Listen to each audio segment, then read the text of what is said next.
kia ipra Gokea rigoriria mafuta umuraiwense William Samuel RUTO nigabekire ESEI muswada o value added tax wo mwaka w'echiri fu 2025 na rimo asebono obiriri chiko na igo VAT erasa mafuta nigo yakeire kurwa sebirengo bye 15 na rimo Goika isano na isato weterese yeyo nigo bono rigoriria mafuta asegeka kimitinye taterobosio iritache gukina magega ye bungene na weti muswada uyu abwegero n'umuraiwense kobeka ESEI asiritkoria rero.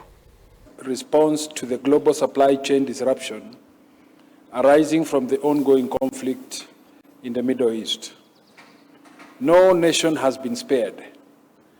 The tremors of this conflict have traveled far beyond its theater, unsettling economies, creating tensions between heads of state and the moral voices of religious leadership, straining families and societies, and reshaping the global order. The bill responds directly to these challenges by reducing the value-added tax on petroleum products by 50%. This singular intervention is expected to return over Kenya shillings 13 billion in monthly foregone revenue to the economy, thereby easing the cost of living for citizens and supporting businesses. Your Excellency, with the National Assembly having expeditiously discharged its lawmaking mandate in a historic one day, Your Excellency, as the head of state and government, is most graciously petitioned to exercise your presidential prerogative as vested in you by Article 115 of the Constitution to assent to the Value-Added Tax Amendment Bill. Your Excellency, sir, I now invite the Clerk of the National Assembly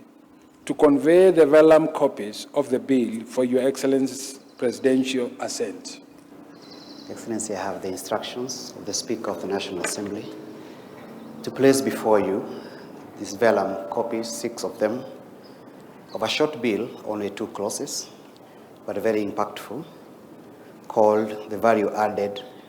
Tax Amendment Bill 2026.